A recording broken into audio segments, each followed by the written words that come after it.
आप सभी का स्वागत है तथागत एडुजोन पर 71वीं बीपीएससी को ध्यान में रखते हुए करंट अफेयर्स श्रृंखला का आज हमारा ये 9th लेक्चर है। इस लेक्चर में एडुटेरिया की करंट अफेयर्स वाली जो बुक है उसके महत्वपूर्ण जो करंट अफेयर्स है उनको कवर किया जा रहा है। ये जो लेक्चर है बीपीएससी के साथ साथ यूपी ट्रिपल एससी का पेट वाला जो एग्जाम होने वाला है उसके लिए भी करंट अफेयर्स वाले जो पोर्सन है उसके लिए महत्वपूर्ण है। तो आप हमारा यूट्यूब पर तथागत एडुजोन नाम से चैनल है उसको सब्सक्राइब कर लीजिए, जिससे सभी महत्वपूर्ण करंट अफेयर्स और जीएस के जो पोर्सन है उनकी नोटिफिकेशन आप तक पहुंचती रहे। तो आज जो हम देखते हैं इसमें पहला करंट अफेयर्स है वो है प्रमुख अंतर्राष्ट्रीय सम्मेलन जो 2024-25 में हुए हैं उनका आयोजन स्थल दिया गया है, तिथि दी गई है, स्थल कहाँ था और मुख्य बिंदु उनसे रिलेटेड क्या क्या है। तो इसमें पहला दिया गया है 17वां जो ब्रिक्स सम्मेलन है। ये क्वेश्चन पूछे जाते हैं कि जैसे ब्रिक्स हो गया, एससीओ हो गया, G20 हो गया, इस तरीके के जो सम्मेलन है इनका तो खासकर पूछ देता है। बिम्स्टेक भी इस बार हुआ तो बिम्स्टेक का भी पूछ सकता है। इसका आयोजन जो हुआ जुलाई 2025 में रियो डी जेनेरियो में यानी कि ब्राज़ील में हुआ है। मुख्य विषय क्या था तो अधिक समावेशी और सतत शासन के लिए वैश्विक दक्षिण सहयोग को मजबूत करना। तीसरा संयुक्त राष्ट्र महासागर सम्मेलन 2025 में आयोजित किया गया है, जून में हुआ है, जो कि ये नीस फ्रांस में आयोजित किया गया है। फ्रांस एवं कोस्टारिका द्वारा संयुक्त रूप से आयोजित किया गया है। उद्देश्य क्या है तो महासागर संरक्षण में वैश्विक एकता को बढ़ावा देना और एक समन्वित दृष्टिकोण विकसित करना। विश्व बैंक भूमि सम्मेलन 2025 मई 2025 में हुआ है, वाशिंगटन डीसी यूएसए में हुआ है।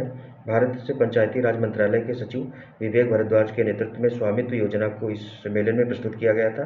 भारत को कंट्री चैंपियन के रूप में सम्मानित भी किया गया है इसमें। तो ये जो विश्व बैंक भूमि सम्मेलन जो हुआ था उसमें सम्मानित किया गया भारत को। पहला सागर माथा संवाद मई 2025 में हुआ है, ये काठमांडू नेपाल में। भारत का प्रतिनिधित्व जो है भूपेंद्र यादव ने किया है। इसमें हिमालय और पर्वतीय पारिस्थितिकी तंत्र की रक्षा के लिए सहयोगात्मक प्रयासों का आह्वान किया गया है। जो 24वीं हिंद महासागर rim association Indian Ocean rim association की जो बैठक है ये मई 2025 में वर्चुअल रूप से श्रीलंका ने मेजबानी की है। मुख्य विषय क्या था भावी पीढ़ी के लिए सतत हिंद महासागर, भारत 2025 से 27 तक इसकी अध्यक्षता करेगा। फिर है विश्व हाइड्रोजन शिखर सम्मेलन 2025, ये मई 2025 में बैठक हुई है, रॉटरडम नीदरलैंड में बैठक हुई है। उद्देश्य इसका है हरित हाइड्रोजन प्रौद्योगिकी और हरित हाइड्रोजन आधारित ईंधन के उपयोग को बढ़ावा देना है। ये छठा बिम्स्टेक शिखर सम्मेलन ये अप्रैल 2025 में आयोजित किया गया है, बैंकॉक में ही आयोजित हुआ है। इस सम्मेलन में बैंकॉक घोषणा पत्र 2030 को अनुमोदित किया गया है। अगले 2 वर्षों हेतु बिम्स्टेक की अध्यक्षता जो है बांग्लादेश को दी गई है। तो बिम्स्टेक का जो छठा शिखर सम्मेलन है ये कहाँ बैंकॉक थाईलैंड में आयोजित किया गया, ये पूछा जा सकता है। विश्व प्रौद्योगिकी शिखर सम्मेलन 2025 अप्रैल 2025 में नई दिल्ली में हुआ है। इसका उद्देश्य क्या है इसका आयोजन विदेश मंत्रालय एवं कार्नेगी इंडिया द्वारा किया गया है। फिर अगला है विश्व सतत विकास शिखर सम्मेलन WSDS 2025 मार्च 2025 में आयोजित किया गया, नई दिल्ली में ये भी हुआ है। मुख्य विषय इसका है सतत विकास और जलवायु समाधान में तेजी लाने के लिए भागीदारी। मोबाइल वर्ल्ड कांग्रेस 2000 मार्च में हुई है, ये बार्सिलोना स्पेन में आयोजित की गई। भारत का प्रतिनिधित्व जो है ज्योतिरादित्य सिंधिया ने किया है। फिर 12वां विश्व सरकार शिखर सम्मेलन ये फरवरी 2025 में हुआ है, दुबई में आयोजित हुआ है। वर्ल्ड गवर्नमेंट समिट जो है इसको अंग्रेजी में बोलते हैं, ये भी पूछा जाता है। मुख्य विषय क्या है भविष्य की सरकारों को आकार देना। भारत का प्रतिनिधित्व जो है पर्यावरण मंत्री भूपेंद्र यादव ने किया है। 8वां हिंद महासागर सम्मेलन फरवरी में ही हुआ है, मस्कट ओमान में हुआ है। भारत की तरफ से एस जयशंकर सम्मिलित हुए थे। विषय क्या था तो ये voyage to new horizons of maritime partnership. फिर चौथा भारत यूके ऊर्जा संवाद 2025 जो है ये फरवरी 2025 में नई दिल्ली में आयोजित किया गया। इस दौरान दोनों देशों ने नवीकरणीय ऊर्जा क्षेत्रों में प्रगति पर चर्चा की है। नवी एशिया आर्थिक वार्ता 2025 फरवरी में हुई है, पुणे महाराष्ट्र में आयोजित की गई है। इस सम्मेलन को केंद्रीय मंत्री पीयूष गोयल ने संबोधित किया है। बैठक के दौरान आर्टिफिशियल इंटेलिजेंस, साइबर सुरक्षा आदि विषयों पर जो चर्चा की गई है। फिर विश्व आर्थिक मंच 2025 जनवरी में आयोजित हुई है, दावोस स्विट्जरलैंड में बैठक हुई है। भारत की ओर से केंद्रीय मंत्री जो है अश्विनी वैष्णव ने इस बैठक का प्रतिनिधित्व किया है। 5वीं आसियान डिजिटल मंत्रियों की जो बैठक हुई है ये जनवरी 2025 में बैंकॉक थाईलैंड में ये भी हुई है। थीम क्या है सुरक्षित अभियान समावेशी आसियान के डिजिटल भविष्य को आकार देना। तो आसियान की पाँचवीं आसियान डिजिटल मंत्रियों की बैठक हुई है। फिर UNCCD COP जो है 16वां मरुस्थलीकरण की रोकथाम हेतु संयुक्त राष्ट्र सम्मेलन जो है तो दिसंबर 2024 में हुआ था, रियाद सऊदी अरब में हुआ था। मुख्य विषय क्या था हमारी भूमि हमारा भविष्य। भारत का प्रतिनिधित्व जो है भूपेंद्र यादव केंद्रीय मंत्री थे एवं पर हरियाणा के मुख्यमंत्री नायब सिंह सैनी ने किया था। विश्व समुद्री प्रौद्योगिकी सम्मेलन दिसंबर 2024 में हुआ था, चेन्नई में आयोजित किया गया था। इस सम्मेलन में समुद्री प्रौद्योगिकी और संबंधित क्षेत्रों के उद्योग के नेता, पेशेवर और विशेषज्ञ ने मंच साझा किया है।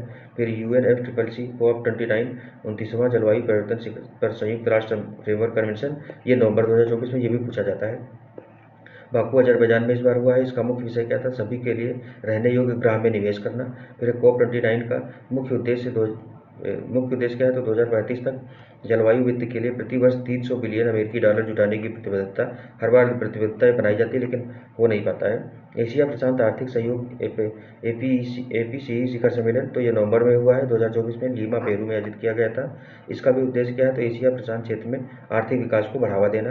भारत ऑस्ट्रेलिया का दूसरा वार्षिक शिखर सम्मेलन नवंबर 2024 में हुआ है, रियो डी जेनेरियो में आयोजित किया गया। यह सम्मेलन भारतीय प्रधानमंत्री नरेंद्र मोदी एवं ऑस्ट्रेलिया के प्रधानमंत्री एंथनी एल्बानीज के बीच हुआ है। फिर G20 सम्मेलन 2024 में नवंबर में हुआ था, रियो डी जेनेरियो ब्राजील में। ये भी आयोजित किया गया था। मुख्य विशेष क्या था? Global alliance against hunger and poverty. आगे देखेंगे तो अगस्त 2024 से जुलाई 2024 तक और भी सम्मेलन दिए हैं। 5वां भारतीय अंतर्राष्ट्रीय फिल्म महोत्सव जो था, तो ये कहाँ हुआ है? नवंबर 2024 में आयोजित किया गया, गोवा में हुआ है। थीम क्या थी? तो युवा फिल्म निर्माता भविष्य अभी है। फोकस देश ऑस्ट्रेलिया था। फिर 27वां राष्ट्रमंडल शासनाध्यक्ष बैठक जो थी नवंबर 2024 में हुई थी, एपिया सामोआ में हुई है। पहली बार यह शिखर सम्मेलन प्रशांत लघुद्वीप विकासशील देश में आयोजित किया गया था। उसके बाद में पहला एशियाई बौद्ध शिखर सम्मेलन नवंबर 2024 में हुआ है, नई दिल्ली में आयोजित किया गया है। विषय क्या है? तो एशिया को मजबूत बनाने में बौद्ध धर्म की भूमिका। मुख्य अतिथि जो थे राष्ट्रपति द्रौपदी मुर्मू थी। 7वां अंतर्राष्ट्रीय सौर गठबंधन सभा, ये भारत में इसका मुख्यालय है, नवंबर 2024 में नई दिल्ली में हुआ है। भारत की अध्यक्षता और फ्रांस गणराज्य की सह अध्यक्षता में आयोजित किया गया है। फिर 16वीं ब्रिक्स शिखर बैठक और पहली ब्रिक्स प्लस शिखर बैठक जो है नवंबर 2024 में हुई है, कजान रूस में आयोजित की गई थी। इसका विषय था निष्पक्ष वैश्विक विकास और सुरक्षा के लिए बहुपक्षवाद को मजबूत करना। भारत की तरफ से प्रधानमंत्री नरेंद्र मोदी ने भाग लिया था। संयुक्त राष्ट्र जैव विविधता सम्मेलन जो 16 है, ये नवंबर 2024 में कैली कोलंबिया में आयोजित किया गया था। इसका उद्देश्य क्या था? प्रकृति के नुकसान को रोकने और उसे उलटने के लिए ऐतिहासिक प्रतिबद्धताओं का आकलन करने के लिए। फिर है UNCBD COP16 संयुक्त राष्ट्र जैव विविधता सम्मेलन जो है, ये 16वां संस्करण था इसका, अक्टूबर से नवंबर के मध्य में हुआ था। कैली, ये भी कोलंबिया में आयोजित किया गया है। फिर इस सम्मेलन में 30 से गुणे 30 समझौता जो कि 2022 में COP15 में हुआ था, इसका अनुसरण किया गया। इसके तहत 2030 तक भूमि एवं जल के 30% प्राकृतिक संसाधनों की रक्षा की जाएगी। भूमि मुख्य विषय क्या था? पीस विद नेचर है यहाँ। 11वां एशिया और स्वच्छ ऊर्जा शिखर सम्मेलन 2024 से अक्टूबर में आयोजित किया गया था। 2024 में सिंगापुर में हुआ था। विषय क्या था? एशिया में स्वच्छ ऊर्जा को बढ़ावा देना। विशेषज्ञों, नवप्रवर्तकों और नीति निर्माताओं द्वारा मंच साझा किया गया है। 21वें आसियान भारत शिखर सम्मेलन तथा 19वें ईस्ट एशिया शिखर सम्मेलन जो है, ये अक्टूबर 2024 में हुआ था, वियतनाम लाओस में हुआ था। भारत की तरफ से प्रधानमंत्री नरेंद्र मोदी ने इसमें भाग लिया था। जो भारत आसियान शिखर सम्मेलन है, इसमें 11 आसियान के देश प्लस भारत भाग लेता है। जो ईस्ट एशिया शिखर सम्मेलन है, इसमें 11 आसियान के देश हैं प्लस 6 देश और शामिल हैं, और भारत भी है उसमें शामिल है। तो इस तरीके से इन देशों का सम्मेलन होता है, इसको ईस्ट एशिया शिखर सम्मेलन कहा जाता है। SCO के शासनाध्यक्षों की बैठक जो है, ये अक्टूबर 2024 में इस्लामाबाद पाकिस्तान में हुई थी। भारत का प्रतिनिधित्व है, ये विदेश मंत्री S जयशंकर द्वारा किया गया था। फिर अगला है भारत और ऑस्ट्रेलिया की चतुर्थ 2+2 सचिव स्तरीय जो बैठक है, ये अक्टूबर 2024 में हुई थी, नई दिल्ली में आयोजित की गई थी। भारतीय प्रतिनिधिमंडल की अगुवाई विदेश सचिव विक्रम मिश्री और रक्षा सचिव गिरिधर अरमाने ने द्वारा की गई थी। वहीं ऑस्ट्रेलिया दल के नेतृत्व जो था, ये 2+2 बैठक Bharat America, Bharat Australia, Bharat Japan और भारत रूस के भी मध्य होती है। छठा क्वाड शिखर सम्मेलन सितंबर 2024 में डेलावेयर में हुआ था, USA में। इसकी अध्यक्षता अमेरिका के राष्ट्रपति जो बाइडेन द्वारा की गई थी। फिर चौथी वैश्विक नवीकरणीय ऊर्जा निवेश बैठक और एक्सपो जो है, ये री इन्वेस्ट 2024 सितंबर 2024 में आयोजित की गई थी, गांधीनगर गुजरात में हुई थी। भारत को 2030 तक 500 गीगावाट और गैर जीवाश्म ईंधन स्थापित क्षमता के अपने लक्ष्य को प्राप्त करने के लिए 30 लाख करोड़ रुपए के निवेश की आवश्यकता है। फिर है पहला अंतर्राष्ट्रीय सौर महोत्सव सितंबर 2024 में नई दिल्ली में हुआ था। इसका उद्देश्य अंतर्राष्ट्रीय सौर गठबंधन के सदस्य देशों में समुदायों पर सौर ऊर्जा के परिवर्तनकारी प्रभाव का जश्न मनाना है। भारत और जापान की तीसरी 2+2 वार्ता नई दिल्ली में आयोजित की गई थी। फिर पहला बिम्स्टेक व्यापार शिखर सम्मेलन अगस्त 2024 में ये नई दिल्ली में हुआ था। इसका आयोजन विदेश मंत्रालय द्वारा भारतीय उद्योग परिसंघ के साथ मिलकर किया गया था। फिर अगली है आगामी बैठकें और सम्मेलन दिया गया कि आगे जो 2025-26 में होने वाली है उनका 20वां G20 शिखर सम्मेलन 2025 में दक्षिण अफ्रीका में आयोजित किया जाएगा।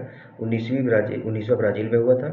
तो कुल इसकी स्थापना जो है 26 सितंबर 1999 हुई थी। कुल देश 19 देश हैं प्लस EU है, और जो भारत में 2023 में बैठक हुई थी उसमें अफ्रीकन यूनियन को भी शामिल कर लिया गया है। फिर COP13 संयुक्त राष्ट्र जलवायु परिवर्तन सम्मेलन 2025 ब्राज़ील में आयोजित होगा। COP29 अजरबैजान बाकू में हुआ था, जो 30वां है, ये 2025 वाला है, ये इस बार ब्राज़ील में होगा। पहली बैठक जो है 1995 में जर्मनी के बर्लिन में आयोजित की गई थी। फिर 25वां SCO शिखर सम्मेलन 2025 ये कहाँ होगा, तो चीन में आयोजित किया जाएगा। 24वां कजाकिस्तान में हुआ था। स्थापना जो है 15 जून 2001 को, मुख्यालय बीजिंग में है। कुल देश 10 हैं। 10वां जो देश है वो बेलारूस है, 9वां जो था ईरान बना था। फिर अगला 52वां G7 शिखर सम्मेलन 2026 में फ्रांस में आयोजित किया जाएगा। 51वां जो है कनाडा में हुआ था। स्थापना जो 1975 में की गई थी। इसके कुल देश 7 हैं। उसके बाद 48वां एवं 49वां आसियान शिखर सम्मेलन 2026 में मनीला फिलीपींस में होगा। 46वां एवं 47वां जो हुआ था ये कहाँ, मलेशिया में आयोजित हुआ था। स्थापना 1967 में। कुल देश इसमें 10 थे। मुख्यालय जकार्ता इंडोनेशिया में। अभी 10 हैं, 11 हो गए हैं। जो तिमोर लेस्ते करके है वो देश भी इसमें शामिल हो गया है। 36वां नाटो शिखर सम्मेलन जो है 2026 में अंकारा तुर्की में है। ये 35वां जो है हेग नीदरलैंड में हुआ था। स्थापना 1949 में। मुख्यालय ब्रुसेल्स में है। कुल देश 32 है। 32वां जो देश है स्वीडन है। 31वां फिनलैंड बना था। 20वां नायम शिखर जो गुटनिरपेक्ष शिखर सम्मेलन 2027 में होगा, उज्बेकिस्तान में आयोजित किया जाएगा। 19वां युगांडा में हुआ था। स्थापना 1961 में। कुल देश 120 हैं। 28वां चोगम शिखर सम्मेलन 2026 में होगा, एंटीगुआ और बरमूडा में किया जाएगा। ये 27वां 2024 में समोआ में हुआ था। स्थापना 1926 में। मुख्यालय लंदन में है। ये 18वां ब्रिक्स शिखर सम्मेलन 2026 में भारत में आयोजित होगा। 17वां ब्राज़ील शिखर जो हुआ था वो ब्राज़ील में हुआ था। स्थापना 2009 में। कुल देश इस समय 11 हो गए हैं। 14वां जो है WTO मंत्रिस्तरीय सम्मेलन 2026 में होगा, कैमरून में होगा। ये 13वां अबू धाबी UAE में हुआ था। फिर प्रथम विश्व सम्मेलन जो हुआ था 1996 सिंगापुर में आयोजित किया गया था। उसके बाद और देखें तो राज्यों एवं केंद्रशासित प्रदेश के मुख्यमंत्री एवं राज्यपाल दिए गए। इनसे भी क्वेश्चन पूछ दिया जाता है, खासकर पेट और BPSC में भी आ सकता है। अरुणाचल प्रदेश की राजधानी ईटानगर है। श्री पेमा खांडू मुख्यमंत्री हैं। श्री कैवल्य त्रिविक्रम परनायक इसके प्रशासक हैं, राज्यपाल हैं, सॉरी प्रशासक नहीं। त्रिपुरा के अगरतला राजधानी श्री मणिक शाह जो हैं वो वहाँ के मुख्यमंत्री हैं। श्री इंद्रसेनी रेड्डी नेल्लू जो हैं ये वहाँ के राज्यपाल हैं। नागालैंड की कोहिमा है, श्री नेपी रियो मुख्यमंत्री हैं। श्री ला गणेशन जो है वहाँ के राज्यपाल हैं। मणिपुर इम्फाल राजधानी, राष्ट्रपति शासन इसमें लागू है। श्री अजय कुमार भल्ला वहाँ के राज्यपाल हैं। मिजोरम आइजोल राजधानी है। श्री लाल दुहोम जो है वहाँ के मुख्यमंत्री हैं। श्री जनरल VK सिंह जो है राज्यपाल हैं। असम की राजधानी दिसपुर है। श्री हेमंत सिंह विश्व शर्मा जो है वहाँ के मुख्यमंत्री हैं। श्री लक्ष्मण प्रसाद आचार्य जो हैं ये वहाँ के राज्यपाल हैं। मेघालय की राजधानी शिलांग है। श्री कोनराड संगमा वहाँ के मुख्यमंत्री हैं। श्री H विजयशंकर राज्यपाल हैं। सिक्किम की राजधानी गंगटोक है। प्रेम सिंह तमांग वहाँ के गोले भी इनको कहा जाता है, मुख्यमंत्री हैं। ओम प्रकाश माथुर जो है यह राज्यपाल हैं। हिमाचल प्रदेश शिमला जो है राजधानी है। श्री सुखविंदर सिंह सुक्खू जो है वहाँ के मुख्यमंत्री हैं। शिव प्रताप शुक्ल जो हैं ये राज्यपाल हैं। उत्तराखंड की राजधानी देहरादून गैरचरण नई राजधानी बनी है। श्री पुष्कर सिंह धामी जो हैं मुख्यमंत्री हैं। लेफ्टिनेंट जनरल गुरमीत सिंह जो है राज्यपाल हैं वहाँ के। पंजाब की राजधानी चंडीगढ़ है। श्री भगवंत सिंह मान जो है मुख्यमंत्री हैं। गुलाब चंद कटारिया जो है राज्यपाल हैं। हरियाणा की राजधानी भी चंडीगढ़ है। नायब सिंह सैनी वहाँ के मुख्यमंत्री हैं।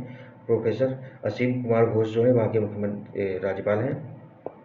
उत्तर प्रदेश की राजधानी लखनऊ है। योगी आदित्यनाथ के मुख्यमंत्री हैं। श्रीमती आनंदीबेन पटेल जो है यहाँ की राज्यपाल हैं इस समय। बिहार जो है राजधानी पटना है। श्री नीतीश कुमार 9वीं बार मुख्यमंत्री बने हैं। ये आरिफ मोहम्मद खान जो हैं ये यहाँ के राज्यपाल हैं। उसके बाद झारखंड में रांची राजधानी है। हेमंत सोरेन मुख्यमंत्री हैं। संतोष कुमार गंगवार राज्यपाल हैं। पश्चिम बंगाल की राजधानी कोलकाता है। ममता बनर्जी मुख्यमंत्री हैं। CV आनंद बोस जो है वहाँ के राज्यपाल हैं। उड़ीसा राजधानी भुवनेश्वर, मोहन चरण मांझी मुख्यमंत्री हैं। हरिबाबू कंभमपति जो है वहाँ के राज्यपाल हैं। मध्य प्रदेश की राजधानी भोपाल है। मोहन यादव मुख्यमंत्री हैं। मंगू भाई छगन भाई पटेल जो है ये वहाँ के राज्यपाल हैं। छत्तीसगढ़ की राजधानी रायपुर है। श्री विष्णुदेव साय जो है मुख्यमंत्री हैं। रमेन डेका जो हैं ये राज्यपाल हैं। राजस्थान की राजधानी जयपुर है। भजन लाल शर्मा मुख्यमंत्री हैं। हरिभाऊ किशन राव बागड़े जो है ये राज्यपाल हैं। गुजरात की राजधानी गांधीनगर, भूपेंद्र भाई पटेल जो है मुख्यमंत्री हैं। आचार्य देवव्रत जो है ये राज्यपाल हैं। महाराष्ट्र की राजधानी मुंबई है। श्री देवेंद्र फडणवीस जो हैं मुख्यमंत्री हैं। CP राधाकृष्णन जो हैं ये राज्यपाल हैं। CP राधाकृष्णन जो हैं ये NDA जो पार्टी है उसकी तरफ से उपराष्ट्रपति पद के उम्मीदवार भी बनाए गए हैं। कर्नाटक जो है बेंगलुरु राजधानी है। श्री सिद्धारमैया मुख्यमंत्री हैं। थावर चंद गहलोत राज्यपाल हैं। गोवा की पणजी राजधानी है। प्रमोद सावंत मुख्यमंत्री हैं। अशोक गजपति राजू जो हैं ये राज्यपाल हैं। केरल की राजधानी तिरुवनंतपुरम है। श्री पिनरई विजयन जो है ये पिनरई विजयन जो है मुख्यमंत्री हैं। राजेंद्र विश्वनाथ आर्लेकर जो है ये राज्यपाल हैं। फिर तमिलनाडु की राजधानी चेन्नई है। के स्टालिन मुख्यमंत्री हैं। RN रवि जो हैं ये राज्यपाल हैं। तेलंगाना की राजधानी हैदराबाद है। रेवंत रेड्डी मुख्यमंत्री हैं। जिष्णु देव वर्मा जो हैं वहाँ के राज्यपाल हैं। आंध्र प्रदेश की राजधानी अमरावती है। N चंद्रबाबू नायडू मुख्यमंत्री हैं। S अब्दुल नज़ीर जो है ये राज्यपाल हैं। जम्मू कश्मीर राजधानी श्रीनगर है। ये केंद्र शासित प्रदेश दिए गए। उमर अब्दुल्ला मुख्यमंत्री हैं। मनोज सिन्हा वहाँ के उपराज्यपाल हैं। लद्दाख की राजधानी लेह है। काविंदर सिंह गुप्ता जो है वहाँ के उपराज्यपाल हैं। चंडीगढ़ की राजधानी चंडीगढ़ है। प्रशासक जो है गुलाब चंद कटारिया हैं। फिर दिल्ली की राजधानी दिल्ली है। श्रीमती रेखा गुप्ता मुख्यमंत्री, चौथी महिला मुख्यमंत्री ये बनी है। श्री विनय कुमार सक्सेना जो है ये उपराज्यपाल हैं दिल्ली के। पुडुचेरी की राजधानी पुडुचेरी है। श्री N रंगास्वामी वहाँ के मुख्यमंत्री हैं। डॉक्टर के कैलाशनाथ जो है वहाँ के प्रशासक हैं। उपराज्यपाल ही वहाँ पे बोले जाते हैं। दमन और दादर और नगर हवेली और दमन द्वीप राजधानी दमन है। श्री प्रफुल्ल पटेल वहाँ के प्रशासक हैं। अंडमान और निकोबार द्वीप समूह की राजधानी श्री विजयपुरम है। इसका पोर्ट ब्लेयर का नाम बदल दिया गया है। देवेंद्र कुमार जोशी जो है वहाँ के प्रशासक हैं। लक्षद्वीप जो है ये कवरती राजधानी है। श्री प्रफुल्ल पटेल जो है वहाँ के भी प्रशासक हैं। तो इस तरीके से जो राज्यों केंद्र शासित प्रदेश के मुख्यमंत्री और राज्यपाल हैं वो दिए गए थे। 18वीं लोकसभा की मंत्रिपरिषद दी गई है। तो मंत्रिपरिषद तो खैर अभी तो नहीं आनी चाहिए, इतना ये इंपॉर्टेंट नहीं होनी चाहिए। और देख लेते हैं केंद्र सरकार की प्रमुख योजनाएं जो हैं वो कौन कौन सी हैं, क्योंकि ये काफ़ी पुराना भी हो चुका है। जनधन योजना 28 अगस्त 2014 को शुरू की गई थी। मेक इन इंडिया 25 सितंबर 2014 को। स्वच्छ भारत मिशन 2 अक्टूबर 2014 को। हृदय योजना 21 जनवरी 2015 को। बेटी बचाओ बेटी पढ़ाओ 22 जनवरी 2015 को। प्रधानमंत्री मुद्रा योजना 8 अप्रैल 2015 को। उजाला योजना 2015 में शुरू की गई थी। अटल पेंशन योजना 9 मई 2015 को। फिर प्रधानमंत्री जीवन ज्योति बीमा योजना 9 मई 2015 को। प्रधानमंत्री सुरक्षा बीमा योजना 9 मई 2015 को। तो 9 मई को 3 शुरू की गई थी। अटल पेंशन योजना, प्रधानमंत्री जीवन ज्योति बीमा योजना और प्रधानमंत्री सुरक्षा बीमा योजना, ये तीनों 9 मई 2015 को शुरू की गई थी। स्मार्ट सिटी परियोजना जो है ये 25 जून 2015 को शुरू की गई थी। अमृत परियोजना जो है ये भी 25 जून को शुरू की गई। स्मार्ट सिटी और अमृत जो है दोनों 25 जून को शुरू की गई थी। डिजिटल इंडिया मिशन 1 जुलाई 2015 को। स्टार्टअप इंडिया मिशन जो है 16 जनवरी 2016 को। PM फसल बीमा योजना 18 फरवरी 2016 को शुरू की गई थी। फिर प्रधानमंत्री उज्ज्वला योजना ये 1 मई 2016 को शुरू की गई थी। नमामि गंगे जून 2014 में शुरू किया गया था। उड़ान योजना 27 अप्रैल 2017 में। संपदा योजना 3 मई 2017 को। सौभाग्य योजना 25 सितंबर 2017 को। वन धन योजना 14 अप्रैल 2018 को। समग्र शिक्षा अभियान 1 अप्रैल 2018 को। PM आशा जो है ये 12 सितंबर 2018 को। आयुष्मान भारत प्रधानमंत्री जन आरोग्य योजना ये 23 सितंबर 2018 को शुरू की गई है। प्रधानमंत्री श्रम योगी मानधन योजना फरवरी 2019 में। प्रधानमंत्री किसान सम्मान निधि PM किसान जो है ये 24 फरवरी 2019 को शुरू की गई थी। दिसंबर से लेकिन लागू की गई थी, दिसंबर 2018 से। फिर उज्ज्वला योजना 2 जो है ये 10 अगस्त 2021 को शुरू की गई। आयुष्मान भारत डिजिटल मिशन 27 सितंबर 2021 को शुरू किया गया है। फिर PM गति शक्ति नेशनल प्लान 13 अक्टूबर 2021 को।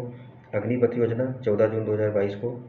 उसके बाद मिशन लाइफ जो है ये 20 अक्टूबर 2022 को ही शुरू किया गया है। नमस्ते जो योजना है ये अगस्त 2022 में शुरू की गई। अमृत धरोहर योजना 23 जून 2023 में। PM विश्वकर्मा योजना सितंबर 2023 में। PM जनमन योजना 15 नवंबर 2023 को। प्रधानमंत्री सूर्योदय योजना 22 जनवरी 2024 को शुरू की गई है। PM सूर्य घर मुफ्त बिजली योजना है 13 फरवरी 2024 को शुरू की गई। तो ये कुछ केंद्र सरकार की महत्वपूर्ण योजनाएं थी। अगला दिया गया 2024-25 की जो प्रमुख योजनाएं हैं उनके बारे में दिया गया है कि कौन कौन सी योजनाएं हैं और उनके मुख्य उद्देश्य क्या हैं। तो देखते हैं इनको। इसमें पहली है केंद्र सरकार की दी गई वन नेशन वन सब्सक्रिप्शन 1 जनवरी 2025 को लॉन्च की गई थी। योजना का उद्देश्य पूरे देश में छात्रों, शिक्षकों एवं रिसर्चर्स हेतु उच्च गुणवत्ता वाली शिक्षा तक पहुंच को आसान बनाना है। बीमा सखी योजना 9 दिसंबर 2024 को प्रधानमंत्री नरेंद्र मोदी ने पानीपत से इस योजना को लॉन्च किया है। योजना LIC के अंतर्गत चलाई जाएगी। तो पानीपत से लॉन्च की गई है, LIC के तहत है। उद्देश्य महिला सशक्तिकरण और वित्तीय समावेशन एवं 2 लाख महिलाओं को रोजगार प्रदान करना। आयुष्मान भारत वय वंदना योजना 29 अक्टूबर 2024 को लॉन्च की गई। योजना के तहत 70 वर्ष और उससे अधिक आयु के वरिष्ठ नागरिकों को प्रति वर्ष 5 लाख रुपए तक का मुफ्त स्वास्थ्य बीमा कवरेज प्रदान किया जाएगा। अगली है प्रधानमंत्री विद्या लक्ष्मी योजना। ये 6 नवंबर 2024 को शुरू की गई, कैबिनेट की मंजूरी दी गई। उद्देश्य क्या है? तो गुणवत्तापूर्ण उच्च शिक्षा प्राप्त करने के लिए वित्तीय सहायता प्रदान करना। योजना के अंतर्गत अगले 7 वर्षों में 2024 से 25 से लेकर 31 के लिए 3600 करोड़ रुपए खर्च होंगे। 7.5 लाख रुपए तक के ऋण पर 75% डेबिट क्रेडिट गारंटी और शिक्षा लोन पर 3% तक की ब्याज छूट दी जाएगी। फिर प्रधानमंत्री इंटर्नशिप योजना जो है 3 अक्टूबर 2024 को शुरू की गई। इसकी जो घोषणा केंद्रीय बजट 2024-25 में की गई थी। उद्देश्य है अगले 5 वर्षों में 1 करोड़ युवाओं को इंटर्नशिप के अवसर प्रदान करना। आयु सीमा 21 से 24 वर्ष रखी गई है। दूरसंचार विभाग के तहत संचार मित्र योजना शुरू की गई है। उद्देश्य है डिजिटल सुरक्षा के लिए युवाओं को सशक्त बनाना। संस्कृति मंत्रालय की परियोजना है, तो परियोजना पूछी भी गई है, संस्कृति मंत्रालय की है। सार्वजनिक कला प्रतिष्ठानों को संरक्षण प्रदान करना। कौशल विकास और उद्यमिता मंत्रालय और नीति आयोग ने स्वावलंबनी महिला उद्यमिता कार्यक्रम शुरू किया है। इसका जो उद्देश्य रखा गया है, उच्च शिक्षा संस्थानों में छात्राओं को उद्यमशीलता, कौशल, संसाधन और मार्गदर्शन प्रदान करके उन्हें सशक्त बनाना है। इसे असम, मेघालय और मिजोरम में शुरू किया गया है। आयुष मंत्रालय की योजना राज्य कर्मयोगी जन सेवा कार्यक्रम। उद्देश्य अधिक जिम्मेदार और नागरिक केंद्रित कार्यबल को बढ़ावा देना है। पंचायती राज मंत्रालय आदर्श महिला अनुकूल ग्राम पंचायत। उद्देश्य है प्रत्येक जिले में कम से कम एक आदर्श महिला अनुकूल ग्राम पंचायत स्थापित करना। भारी उद्योग मंत्रालय पीएम ई ड्राइव सब्सिडी योजना जो है 10,900 करोड़ रुपए के परिव्यय के साथ योजना प्रारंभ हुआ है। इसका उद्देश्य जो है भारत में इलेक्ट्रॉनिक वाहनों को तेजी से अपनाना, चार्जिंग इंफ्रास्ट्रक्चर स्थापित करना और ईवी मैन्युफैक्चरिंग इकोसिस्टम विकसित करना है। यह योजना 1 दिसंबर 2024 से 31 मार्च 2026 तक लागू हो रहेगी। फेम योजना 2015 में प्रारंभ का यह अगला चरण है। इस योजना के तहत बैटरी से चलने वाले सभी प्रकार के ई वाहन को सब्सिडी दी जाएगी। गृह मंत्रालय जो है राष्ट्रीय फॉरेंसिक अवसंरचना विकास योजना जो है देश में राष्ट्रीय फॉरेंसिक विज्ञान विश्वविद्यालय की स्थापना करना एवं देश में आपराधिक न्याय प्रणाली को मजबूत करने के लिए इस योजना की शुरुआत की गई है। केंद्र सरकार ने इस योजना के लिए वर्ष 2024-25 से 28-29 के लिए 2254.43 करोड़ रुपए के आवंटन किया है। फिर सहकारिता मंत्रालय नैनो उर्वरक सब्सिडी योजना शुरू की गई है। तो इसके तहत किसानों को नैनो उर्वरक की खरीद के लिए 50% वित्तीय सहायता प्रदान की जाएगी। फिर आगे देखेंगे तो केंद्रीय शिक्षा मंत्रालय और यूजीसी द्वारा अस्मिता परियोजना शुरू की गई है। उद्देश्य क्या है? तो नई शिक्षा नीति के तहत शिक्षा में भारतीय भाषाओं को बढ़ावा देने के लिए अगले 5 वर्षों में 22 अनुसूचित भाषाओं में 22,000 पुस्तकें प्रकाशित करना। तो 22,000 पुस्तकें जो है वर्नाकुलर लैंग्वेज में प्रकाशित की जाएंगी। अस्मिता क्या है? तो augmenting study materials in Indian languages through translation and academic writing. फिर भारतीय कृषि अनुसंधान परिषद एक वैज्ञानिक एक उत्पाद योजना। तो उद्देश्य है कृषि और पशुपालन के क्षेत्र में अनुसंधान को बढ़ावा देना।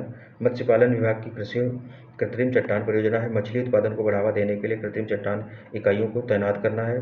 फिर शिक्षा मंत्रालय की प्रेरणा कार्यक्रम है। 9वीं से 12वीं कक्षा के छात्रों को प्रेरणादायक तथा अनुभवात्मक शिक्षा प्रदान करना है इसके तहत। फिर अगली देखेंगे तो ये विभिन्न राज्य सरकार की प्रमुख योजनाएं दी गई हैं, कौन कौन सी हैं, तो ये भी इंपॉर्टेंट होती हैं, पूछ देते हैं। योजना दी गई है, मुख्य बिंदु क्या है उनसे रिलेटेड। तो केरल की है विथूट वन रोपण योजना जो है उद्देश्य है राज्य के जंगलों और खाली पड़ी भूमि में हवाई माध्यम से बीज वर्षा कर पारिस्थितिकी तंत्र बहाल करना है। ज्योति योजना जो उद्देश्य प्रवासी श्रमिकों के बच्चों को स्कूलों और आंगनबाड़ियों में दाखिला दिलाने के लिए। फिर त्रिपुरा की है CM 7। त्रिपुरा के मुख्यमंत्री माणिक साहब द्वारा उच्च शिक्षा में छात्रों को सहायता देने के लिए एक नई योजना CM 7 की शुरुआत की गई है। सर्वपल्ली राधाकृष्णन विद्यार्थी मित्र किट्स योजना जो है ये उद्देश्य राज्य सरकार द्वारा राज्य के सभी स्कूलों के छात्रों को मुफ्त में स्कूल किट्स वितरित करना है। फिर DG लक्ष्मी योजना जो है उद्देश्य शहरी क्षेत्र में महिलाओं को डिजिटल रूप से सशक्त करना है। आंध्र प्रदेश की एक परिवार एक उद्यमी योजना है। हर घर में उद्यमिता की संस्कृति को बढ़ावा देना है। इसके तहत दीपक 2 जो है ये उद्देश्य क्या है? तो महिलाओं को मुफ्त गैस सिलेंडर प्रत्येक साल 3 उपलब्ध कराने हेतु। NTR भरोसा योजना जो है ये राज्य के विधवा, वृद्ध, विकलांग और आर्थिक रूप से वंचित व्यक्तियों को मासिक पेंशन प्रदान करने के लिए। गुजरात की श्रमिक बसेरा योजना वित्तीय अस्थिरता का सामना कर रहे श्रमिकों एवं मजदूरों को आवास प्रदान करना है।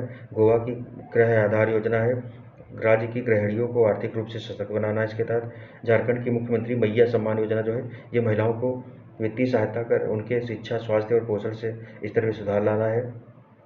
मुख्यमंत्री माई कुई स्वावलंबन योजना ये किस लिए? तो 21 से 50 वर्ष की आयु की गरीब तथा आर्थिक रूप से कमजोर महिलाओं को प्रतिमाह 1,000 रुपये आर्थिक सहायता प्रदान की जाएगी इसके तहत। फिर राजस्थान की जो है पंडित दीनदयाल उपाध्याय गरीबी मुक्त ग्राम योजना है। इसका उद्देश्य क्या है? ग्रामीण क्षेत्र की गरीबी को समाप्त करना है, BPL परिवारों को आत्मनिर्भर बनाना है। मुख्यमंत्री विश्वकर्मा पेंशन योजना शुरू की गई है। तो राज्य सरकार द्वारा राज्य सरकार 60 वर्ष से अधिक उम्र के श्रमिकों और सड़कों पर व्यापार करने वालों को प्रतिमाह 2,000 रुपये पेंशन देगी। ये बिहार की है। मुख्यमंत्री प्रतिज्ञा योजना, ये उद्देश्य 12वीं पास करने के बाद इंटर्नशिप प्रशिक्षण प्राप्त करने वाले युवाओं को आर्थिक सहायता प्रदान करना। मुख्यमंत्री कलाकार पेंशन योजना, उद्देश्य जिस कलाकार ने कम से कम 10 वर्षों तक कला के क्षेत्र में योगदान दिया हो, 50 वर्ष से अधिक आयु के उन योग्य कलाकारों को प्रतिमाह कितना, तो 3,000 पेंशन दी जाएगी इसके तहत। अगले है मुख्यमंत्री गुरु शिष्य परंपरा योजना। उद्देश्य क्या है, तो गुरुओं को प्रोत्साहित करने हेतु प्रतिमाह 15,000, संगीतकारों को 7,500 एवं विद्यार्थियों को 3,000 रुपये दिए जाएंगे। गृहस्थल क्रय सहायता योजना, ये भूमिहीन लोगों को सरकार 1-1 लाख रुपये भूमि खरीदने हेतु सहायता कर प्रदान करेगी। उड़ीसा की सुभद्रा योजना है मुख्यमंत्री मोहन मांझी द्वारा इस योजना की शुरुआत की गई। इसके तहत 21 से 60 वर्ष की महिलाओं को प्रतिवर्ष 10,000 रुपये की आर्थिक सहायता दी जाएगी। ये प्रतिवर्ष दी जाएगी। फिर स्वयं योजना जो है, उद्देश्य राज्य के पात्र युवाओं को लघु तथा या मध्यम उद्यम शुरू करने के लिए कितना है, तो 1 लाख तक का ब्याज मुक्त ऋण प्रदान किया जाएगा। ये भी उड़ीसा की ही है। फिर छत्तीसगढ़ की अभिनव योजना है। राज्य अपने वनों की पारिस्थितिकी तंत्र को हरित सकल घरेलू उत्पाद से जोड़ने वाला भारत का पहला राज्य बन गया। तो जो पारिस्थितिकी तंत्र है उसको GSDP से जोड़ने वाला पहला राज्य बन गया है छत्तीसगढ़। इसका उद्देश्य क्या है, राज्य की आर्थिक प्रगति में वनों में पर्यावरण के महत्व को उजागर करना है। महतारी बंधन योजना, ये वंदना योजना है। इसके तहत प्रत्येक माह 70 लाख से अधिक महिलाओं को 1,000 की मासिक वित्तीय सहायता दी जाएगी। फिर हिमाचल प्रदेश की राजीव गांधी वन संवर्धन योजना, ये उद्देश्य क्या है, तो बंजर भूमि क्षेत्र तक में वृक्ष लगाकर हरित आवरण को बढ़ावा देना तथा स्थानीय समुदाय के लिए रोजगार के अवसर प्रदान करना। हिम उन्नति योजना है। राज्य में प्राकृतिक खेती को बढ़ावा देने के लिए इस योजना की शुरुआत की गई है। अगली है तेलंगाना सरकार की रायतू भरोसा योजना। ये किसान को सशक्त बनाना है, उत्पादकता बढ़ाने के लिए वित्तीय सहायता और कृषि संसाधनों तक पहुंच प्रदान करना है। इंदिराम्मा आवास योजना, ये भी वहीं की है। आवास के लिए सामान्य वर्ग के गरीब नागरिकों को 5 लाख रुपए और SC एवं ST के लिए 6 लाख रुपए, भूमिहीनों को 250 वर्ग फुट मुफ्त जमीन दी जाएगी। राजीव युवा विकास योजना जो है, उद्देश्य राज्य के 5 लाख बेरोजगार युवाओं को स्वरोजगार के अवसर प्रदान करना। इंदिरा और सौर गिरी जल विकास योजना, ये इस योजना के तहत आदिवासी किसानों को बागवानी फसलों की सिंचाई के लिए 5 से 7.5 हॉर्स पावर के मुफ्त सौर पंप मिलेंगे। फिर पश्चिम बंगाल में नोदी बंधन योजना, ये पश्चिम बंगाल की है। प्राकृतिक आपदाओं से निपटना, नदी के कटाव को रोकना और रोजगार के अवसरों को बढ़ाया जाएगा इसमें। अगली है योगश्री योजना। प्रतिस्पर्धी परीक्षाओं के लिए SC ST छात्रों के लिए मुफ्त प्रशिक्षण प्रदान किया जाएगा। फिर महाराष्ट्र की मुख्यमंत्री युवा कार्य प्रशिक्षण योजना, युवाओं को इंटर्नशिप का अवसर प्रदान करना तथा उनके कौशल में वृद्धि करना है, उनकी रोजगार क्षमता को बढ़ाना है। लाडला भाई महाराष्ट्र की भी योजना है। तो 12वीं पास करने वाले युवाओं को 6,000 रुपये प्रतिमाह, डिप्लोमा करने वालों को 8,000, ग्रेजुएट युवाओं को 10,000 रुपये प्रतिमाह दिया जाएगा। यूपी में कोई नहीं शुरू करता इस तरीके की हो जाए। मुख्यमंत्री माझी लड़की बहन योजना जो है, इस योजना के तहत 21 वर्ष की आयु से अधिक की पात्र महिलाओं को आर्थिक स्थिति में सुधार लाने के एवं उन्हें स्वावलंबी बनाने के लिए 1,500 रुपये की मासिक वित्तीय सहायता प्रदान की जाएगी। फिर दिल्ली की जय हिंद योजना है। दिल्ली विश्वविद्यालय ने आदिवासी छात्रों को कौशल प्रशिक्षण देने के लिए जय हिंद योजना की शुरुआत की। योजना का लक्ष्य है छात्रों को आत्मनिर्भर बनाना एवं उन्हें कंप्यूटर तथा उच्च शिक्षा के क्षेत्र में मार्गदर्शन प्रदान करना है। पुजारी ग्रंथि सम्मान योजना, इस योजना के तहत हिंदू और सिख पुजारियों को प्रतिमाह 18,000 रुपये की राशि दी जाएगी। महिला समृद्धि योजना, दिल्ली सरकार द्वारा 8 मार्च 2025 को आर्थिक रूप से कमजोर महिलाओं को 2,500 रुपये मासिक प्रदान करने हेतु महिला समृद्धि योजना को शुरू की गई। तो ये जो चुनावी घोषणा थी उसमें उसके तहत किया गया था। उत्तर प्रदेश जो है बफर में सफर योजना, ये क्या है, तो बाघ अभ्यारण्यों में बफर क्षेत्र में पर्यावरण अनुकूल पर्यटन को बढ़ावा देना है। मुख्यमंत्री युवा उद्यमी विकास अभियान युवा करके है योजना, प्रत्येक वर्ष 1 लाख युवाओं को, तो प्रतिवर्ष इसके तहत 1 लाख युवाओं को युवा उद्यमियों को 5 लाख रुपए तक की परियोजना के लिए ब्याज मुक्त दिया जाएगा।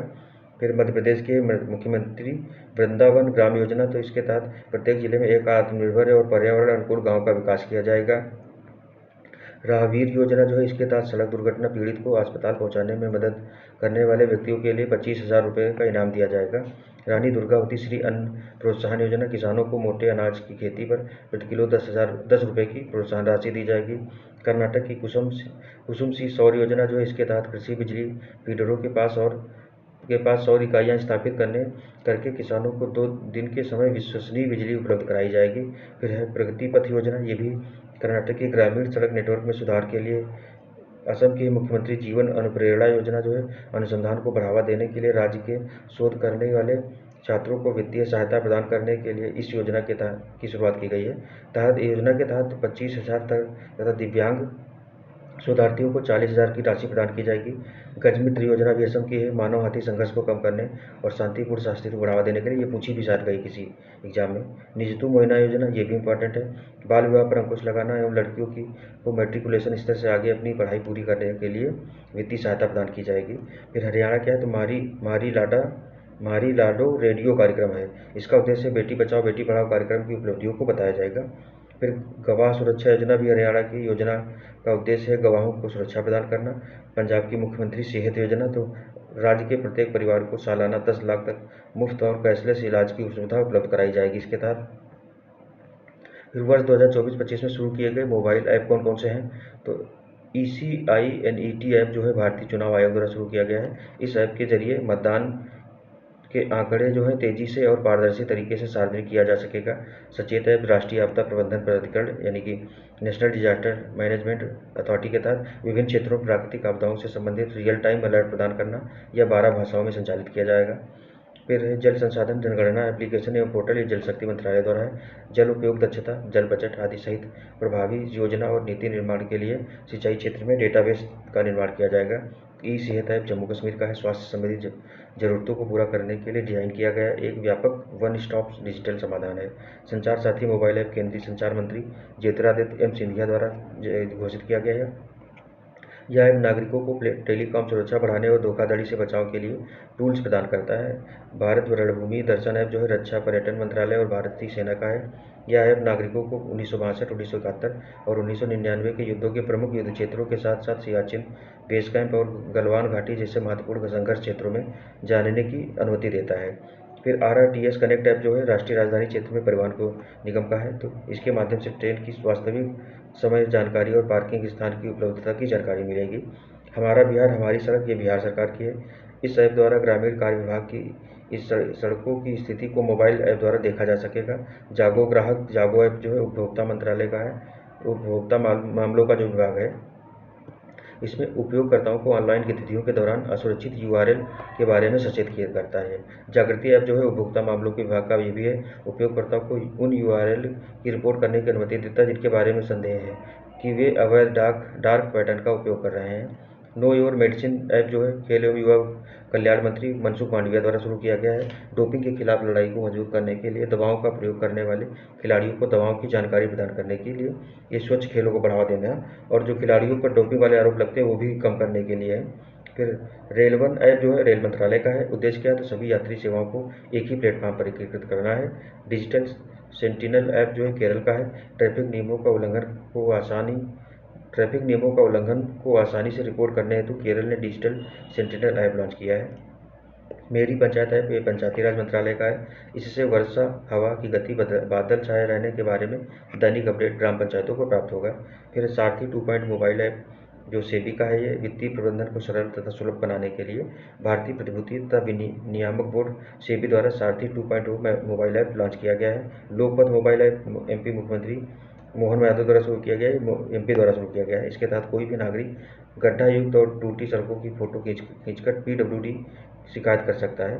फिर सक्षम ऐप जो है भारतीय निर्वाचन आयोग का है। 85 वर्ष से अधिक उम्र के व्यक्तियों और 40% विकलांग व्यक्तियों के लिए घर से मतदान की सुविधा प्रदान करने के लिए सक्षम ऐप लॉन्च किया गया है।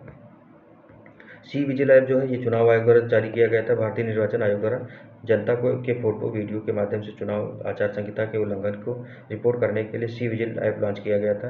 अनुवादनीय ऐप जो है केंद्र सरकार द्वारा सभी स्कूल और उच्च शिक्षा पाठ्यक्रमों के लिए स्टडी मटेरियल को डिजिटल रूप से उपलब्ध कराना है। पाठ मित्रों ऐप जो है कपड़ा मंत्रालय का जूट किसानों को MSP और कृषि विज्ञान के बारे में जानकारी प्रदान करना है इसके तहत। फिर आगे देखेंगे और क्या क्या वर्ष 2024-25 में शुरू किए गए वेब पोर्टल जो है वो भी दिए गए हैं। तो पोर्टल दिया गया जारी करता है और उद्देश्य क्या है, तो इसका भारत पोल पोर्टल जो है केंद्रीय गृह मंत्री अमित शाह द्वारा CBI द्वारा विकसित किया गया है। इस पोर्टल द्वारा जांच एजेंसियों को तेजी से अंतर्राष्ट्रीय सहायता मिलने के साथ केंद्रीय एवं राज्य एजेंसियां आसानी से इंटरपोल के 195 सदस्य देशों से जुड़कर अपनी जांच में तेजी ला पाएंगे। यह एक रियल टाइम इंटरफेस पोर्टल है। भू भारती पोर्टल तेलंगाना राज्य का है। इसके द्वारा भूमि रिकॉर्ड प्रबंधन को सरल, पारदर्शी और सुलभ बनाया जाएगा। बैंक नेट पोर्टल जो है ये भारत सरकार का है। इसके द्वारा बैंक ई नीलामी की दक्षता एवं पारदर्शिता में सुधार किया जाएगा। राष्ट्रीय विधिक माप विज्ञान पोर्टल जो है भारत सरकार का है। माप विज्ञान मानकों को लागू करके निष्पक्ष व्यापार और उपभोक्ता संरक्षण सुनिश्चित करने के लिए है।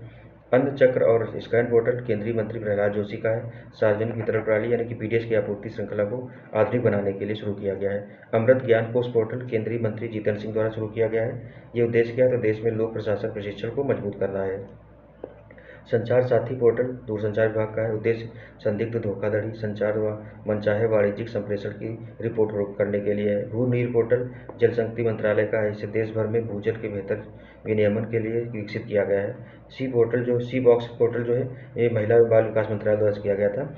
इसे कार्यस्थल पर यौन उत्पीड़न रोकथाम, निषेध और निवारण अधिनियम 2013 के प्रावधानों के अनुसार विकसित किया गया है। फिर उपस्थिति पोर्टल जो है ये झारखंड सरकार का है। उद्देश्य इसका था कि स्वास्थ्य विभाग के कर्मचारियों का दैनिक बायोमेट्रिक उपस्थिति दर्ज करना। आयुष सुरक्षा पोर्टल जो है ये आयुष मंत्रालय का था। उद्देश्य आयुष क्षेत्र में पारदर्शिता, जवाबदेही और उपभोक्ता सुरक्षा को सुदृढ़ करना है। आयुष निवेश सारथी पोर्टल ये केंद्र सरकार का है। इसे आयुष मंत्रालय और इन्वेस्ट इंडिया ने संयुक्त रूप से विकसित किया है। इसका उद्देश्य पारंपरिक स्वास्थ्य सेवा और कल्याण में घरेलू तथा विदेशी निवेश को आकर्षित करना है। सी केयर्स वर्जन 2.0 केंद्रीय कोयला मंत्रालय द्वारा शुरू किया गया है। यह कोयला श्रमिकों के लिए भविष्य निधि और पेंशन सेवाओं को सरल बनाएगा। स्वागत सारथी सतीर्थ पोर्टल है। ये असम सरकार का है। क्या राज्य सरकारी कर्मचारियों के लिए पारस्परिक स्थानांतरण की प्रक्रिया को सरल और ऑनलाइन बनाने के लिए इस पोर्टल को शुरू किया गया है। स्वागत सतीर्थ नाम इसका है। उम्मीद सेंट्रल पोर्टल जो है केंद्रीय मंत्री किरण रिजिजू का है। यह एक डिजिटल प्लेटफॉर्म है जो वक्फ संपत्तियों को वास्तविक समय में अपलोड, सत्यापित और मॉनिटर करने में मददगार होगा। फिर ई माइग्रेंट V2.0 वेब पोर्टल जो है और मोबाइल ऐप है, विदेश मंत्रालय का है। इसका उपयोग भारतीय कामगारों के लिए सुरक्षित एवं कानूनी प्रवास को बढ़ावा देने में किया जाएगा। नेट्स 2.0 पोर्टल जो है ये विश्वविद्यालय अनुदान आयोग का है, यूजीसी का।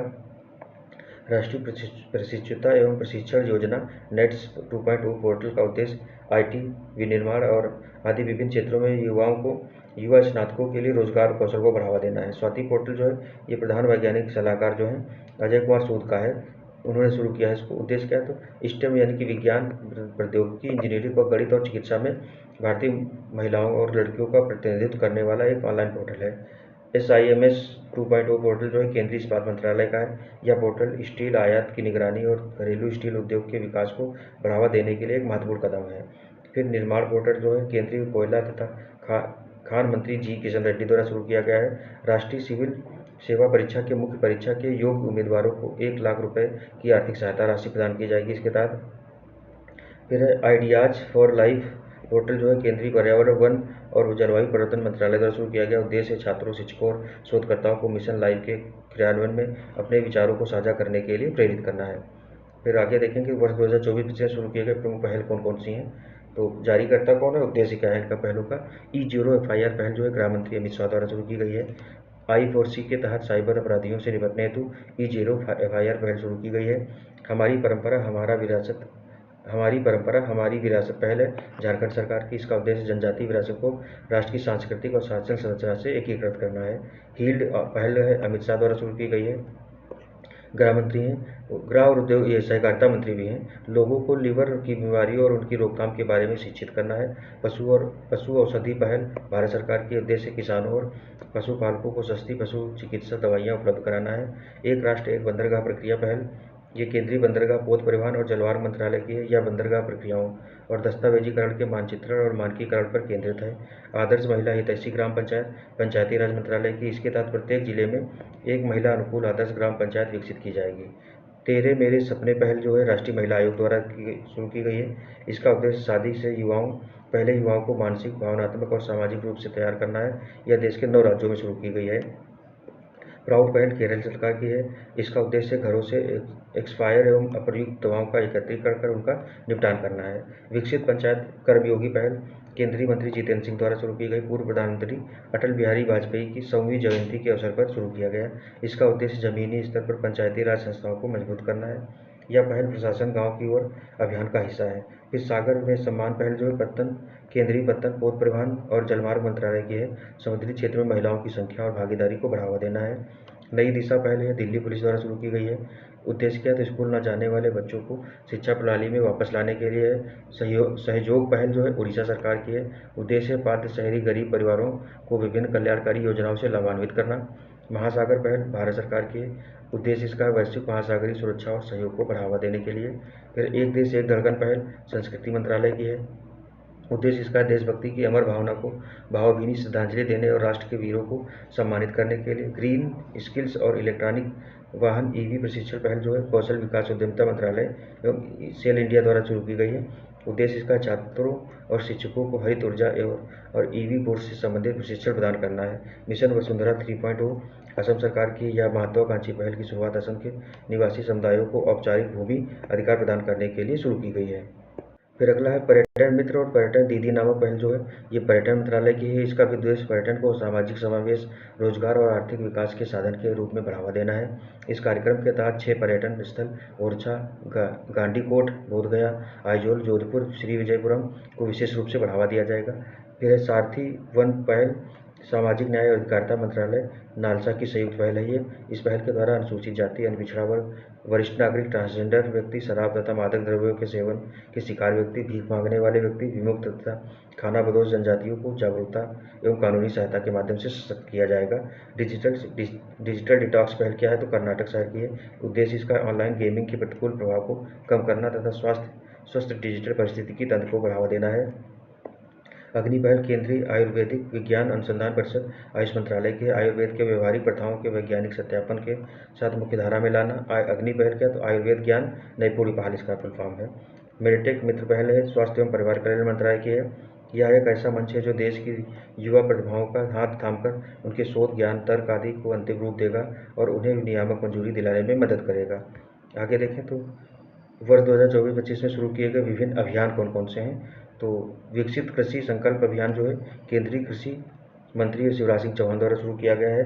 इसका उद्देश्य भारतीय कृषि क्षेत्र में विज्ञान और तकनीक को बढ़ावा देना तथा कृषि में सकारात्मक बदलाव लाना। वंदे गंगा जल संरक्षण जन अभियान जो है राजस्थान सरकार का है। यह पर्यावरण दिवस के अवसर पर राज्य में जल संकट की समस्या से निपटने के लिए इस अभियान की शुरुआत की गई है। जल गंगा संवर्धन अभियान मध्य प्रदेश सरकार का है। इसका उद्देश्य अमृत सरोवरों का निर्माण करना तथा जल स्रोतों को पुनर्जीवित करना है। एक पेड़ मां के नाम 2.0 अभियान जो है केंद्रीय शिक्षा मंत्री धर्मेंद्र प्रधान द्वारा शुरू किया गया है। इसका उद्देश्य पर्यावरण के प्रति जागरूकता लाना और 2070 तक नेट जीरो जो लक्ष्य प्राप्त करना है। इसके तहत स्कूलों को 10 करोड़ पौधे लगाने का लक्ष्य दिया गया है। धरती आबा जन भागीदारी अभियान ये केंद्रीय जनजातीय कार्य मंत्रालय द्वारा शुरू किया गया। आदिवासी इसका उद्देश्य क्या है? तो आदिवासी समुदायों की सांस्कृतिक विरासत को सुरक्षित रखना तथा सरकारी योजनाओं को उनके दरवाजे तक पहुंचाना है। माझी वसुंधरा अभियान जो है ये महाराष्ट्र सरकार का है। इसका उद्देश्य पर्यावरण अनुकूल जीवन शैली को बढ़ावा देना तथा कार्बन उत्सर्जन एवं ग्रीन हाउस गैसों के उत्सर्जन पर नियंत्रण करना है। हमारा संविधान हमारा स्वाभिमान अभियान किसका है? तो ये माननीय उपराष्ट्रपति द्रौपदी मुर्मू द्वारा शुरू किया गया है। उद्देश्य है संविधान के बारे में नागरिकों की समझ को गहरा करना और पूरे देश में कानूनी सशक्तिकरण को बढ़ावा देना। सशक्त पंचायत नेत्री अभियान पंचायती राज मंत्रालय का है। उद्देश्य पंचायती राज संस्थाओं में निर्वाचित महिला प्रतिनिधियों की जो क्षमता को बढ़ावा देना है, मतलब उनको सिर्फ नॉमिनल प्रधान न रह करके एक्टिव प्रधान बनाने के लिए शुरू किया गया है। हर खेत स्वस्थ अभियान जो है हरियाणा सरकार का है। ये क्या है? मृदा स्वास्थ्य में सुधार करना और सभी किसानों को मृदा स्वास्थ्य कार्ड उपलब्ध कराना इसके तहत। फिर बाल विवाह मुक्त भारत राष्ट्रीय अभियान जो है ये महिला एवं बाल विकास मंत्रालय का है। इस अभियान का उद्देश्य भारत भर में बाल विवाह की कुप्रथा को समाप्त करना एवं युवा लड़कियों को सशक्त बनाने की दिशा में महत्वपूर्ण कदम उठाना है। इसी अभियान के महत्वपूर्ण हिस्से के रूप में बाल विवाह मुक्त भारत पोर्टल शुरू किया गया है। ये बाल विवाह मुक्त भारत जो है ये महिला और बाल विकास मंत्रालय का है। फिर आदिशक्ति अभियान महाराष्ट्र सरकार का है। उद्देश्य जमीनी स्तर पर महिलाओं और बच्चों का सशक्तिकरण करना। जन सुरक्षा संतुष्टि अभियान गुजरात सरकार का है। 1 जुलाई से 30 सितंबर 2025 तक सभी पात्र नागरिकों को सामाजिक कल्याण योजनाओं के तहत 100% कवरेज प्रदान किया जाएगा। धरती आबा जनजाति ग्राम उत्कर्ष अभियान जो है केंद्रीय जनजातीय मंत्रालय का ये भी है। 2 अक्टूबर को शुरू किया गया है 2024 में। मोदी जी द्वारा 79.156 करोड़ रुपए के कुल परिव्यय के साथ झारखंड से धरती आबा जनजाति ग्राम उत्कर्ष अभियान शुरू की गई है।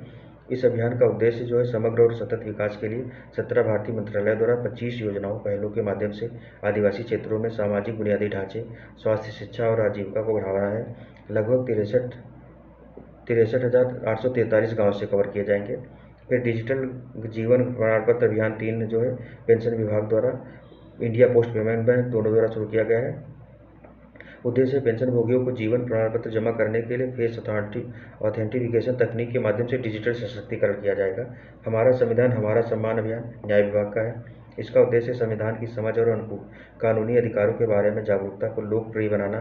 उपराष्ट्रपति जो है जगदीप धनखड़ द्वारा शुरू किया गया था उसमें। फिर माई स्कूल माई प्राइड अभियान हिमाचल प्रदेश का है। राज्य के सरकारी स्कूलों की शिक्षा में बदलाव लाना एवं समग्र छात्र विकास को बढ़ावा देना है।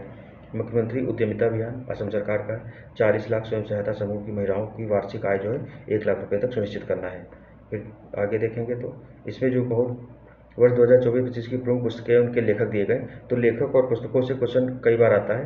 जैसे जुलाई 2025 में कौन सी पुस्तक है? The one cricket my life and more, ये शिखर धवन की है। A billion butterflies a life in climate and chaos theory, ये जगदीश शुक्ला की है। जून 2025 में वुमेन लाइफ फ्रीडम, ये छावरा माकरेम की है। फिर history that India ignored, Prem Prakash की है। फिर उगना साहित्य अकादमी युवा पुरस्कार 2025 से सम्मानित है। क्या नाम का? पार्वती तिर्की के है। तो ये बुक ज़्यादा इंपॉर्टेंट है।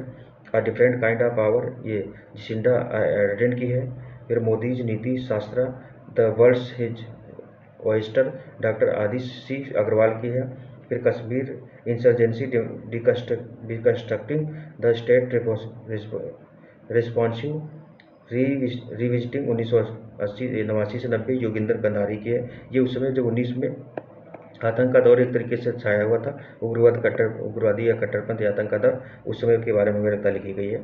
फिर है Indira Gandhi and the years that transformed India, Shrinath Raghavan की है। मई 2025 में शुरू की गई। जो tested the remarkable power of resolve, Pat Cummins की है। ये पैट कमिंस की भी इंपॉर्टेंट बुक है। उसके बाद में हार्ट लैब सेलेक्टेड स्टोरीज अंतर्राष्ट्रीय बुकर पुरस्कार से सम्मानित है। ये बानू मुश्ताक और दीपा भास्ती जो है, बानू मुश्ताक इसकी मुख्य लेखिका, दीपा भास्ती ने इसको अंग्रेजी में अनुवादित किया है। ये पीएमओ जो है prime minister's office through the years, Himanshu Rai की बुक है। The diary of a cricketer's wife, a very unusual, ये मेमोयर, ये पूजा पुजारा की, चेतेश्वर पुजारा की वाइफ होंगी। The Tamils a portrait of community, Nirmala Laxman की है। The undying light, a personal history of independent India, ये गोपाल कृष्ण गांधी की है। अप्रैल 2025 में क्या है? तो Ramanujan journey of a great mathematician, Arun Singhal की है। The chief minister and the spy, Amarjit Singh Dulat की है। फिर संस्कृत का 5वां अध्याय डॉक्टर प्रभात ओझा की है। केयरलेस पीपुल, सराह विलियम्स की है ये। फिर burners the fragrance of words, Anupama Sharma की है ये। मार्च 2025 में है the great conciliator, Lal Bahadur Shastri and the transformation of India, Sanjeev Chopra की है। Leo the untold story of criminal super king, PS Raman की है। रोहतांग आर अजय की है। फरवरी 2025 में life on Mars collected stories, Namita Gokhale की है। The new icon Savarkar and the facts, Arun Shourie की है। ये इंपॉर्टेंट बुक है अरुण शौरी की। फिर है hearts and the heroes of life that shaped us, ये कुलभूषण कुमार की है। द महात्माज मैनिफेस्टो, राजेश तलवार की है। Shooting straight, a military biography of lieutenant general Rustom के नानावटी जो है, ये अर्जुन सुब्रमण्यम की बुक है। आगे देखिए और कौन से? जनवरी 2025 में जो है वाइल्ड फिक्शंस, अमिताभ घोष की है। इनकी फेमस बुक है ये, अमिताभ घोष की भी पूछी जाती है वाइल्ड फिक्शंस। फिर dharmanomics an indigenous and sustainable economic model, ये श्री राम बाल सुब्रमण्यम की है। फिर the world after Gaza, Pankaj Mishra की है। How India scaled mount empty G20, the inside story of the G20 presidency, Amitabh Kant की है। ये शेरपा भी रहते हैं अमिताभ कांत इसके, तो ये भी इंपॉर्टेंट बुक है। फिर है Chowk on food economics and society, Abhijit Banerjee की है। फिर है why Bharat matters, S Jaishankar की है। ये भी इंपॉर्टेंट है। Speaking with nature, the origins of Indian environmentalism, जो है रामचंद्र गुहा की, ये भी इंपॉर्टेंट है। The golden road, how ancient India transformed the world, ये विलियम डेल रिम्पल की है। उसके बाद friends India's closest strategic partners, Sriram Chaulia की है। विटनेस, ये साक्षी मलिक की है। ये भी हो सकता है इंपॉर्टेंट हो जाए। फिर है 5 decades in politics, Sushil Kumar Shinde की राजनीतिक जीवन पर आधारित है। उसके बाद में ये राशिद किदवई है ने लिखी है। माइन 9 यार्ड साड़ी से प्रशांति राम की है, ये भी इंपॉर्टेंट है। कॉल ऑफ द गिर परिबल नाथवानी की है। India at 100 KV. सुब्रमण्यम की है। Breaking rocks and barriers Sudeep Sen Gupta की है। भारत के 75 महान क्रांतिकारी भीम सिंह की है। Imperial games in Tibet the struggle for statehood and sovereignty, ये दिलीप सिन्हा की है। फिर Kargil war the turning point Magod Basappa Ravindranath की है। The book of compassion Dalai Lama और कैलाश सत्यार्थी की, ये भी इंपॉर्टेंट बुक है। ऑटोबायोग्राफी ऑफ एक रिफ्यूजी साइंटिस्ट की है, द डॉक्टर के.एम. सिंगारी की है। Power within the leadership legacy and of Narendra Modi, doctor आल बाल सुब्रमण्यम, इन्होंने फिर से लिखी है एक और बुक। फिर a dictator calls the mystery of the Stalin Pasternak telephone call, ये इस्लाई कादरी की है, इस्माइल कादरी नाम है। आई हैव द स्ट्रीट अकुटिक क्रिकेट, ये उनकी रविचंद्र अश्विन की है। ये बुक पूछी भी जा चुकी है पहले भी। आर अश्विन और सिद्धार्थ मोगा की ने लिखी थी। सोर्स कोड माई बिगनिंग्स, ये बिल गेट्स की है, ये भी इंपॉर्टेंट थी। The winners mindset Shane Watson की थी। India the road to resins, जो रेनेसांस जो है ये भीमेश्वर चल्ला की है। नाइफ है सलमान रश्दी की, इनकी भी बहुत इंपॉर्टेंट बुक रहती हैं। द आइडिया ऑफ डेमोक्रेसी सेम्पटोदा की है, ये भी इंपॉर्टेंट है। स्वॉलोइंग द सन लक्ष्मी मुर्देदरपुरी की है। एक समंदर मेरे अंदर संजीव जोशी की है। Travel in paradise on earth Kashmir Romesh Bhattacharya की है। Doubling the diplomacy H D. Muni की है। Gandhi a life in 3 campaigns M J. Akbar की है। फिर संस्कृति के आयाम डॉक्टर मनोरमा मिश्रा की है। तो इस तरीके से जो महत्वपूर्ण ये करंट अफेयर्स थे, वो जो मतलब डीप ठीक ठाक मात्रा में जो दिए गए थे, ये वाले जो 1 से लेकर के 65 पेज तक वाले इसके एडिटोरिया बुक के, ये अलग से करंट अफेयर्स हैं। जो आके करंट अफेयर दिए गए वन लाइनर वाले दिए गए हैं, तो वो एक मैराथन वीडियो बना करके उसका भी अलग से कर देंगे। और कोशिश करेंगे ये जितने भी है इसको एक वीडियो में कवर कर दिया जाए, जिससे कि आप लोग आसानी से इसको कई बार रिवीजन कर सकें। तो ये लेक्चर हमारा आज का यहीं तक था। आप लोग पढ़ते रहिए, मिलते हैं नेक्स्ट लेक्चर में। तब तक के लिए चैनल को सब्सक्राइब कर लीजिए और धन्यवाद। जय हिंद, जय भारत।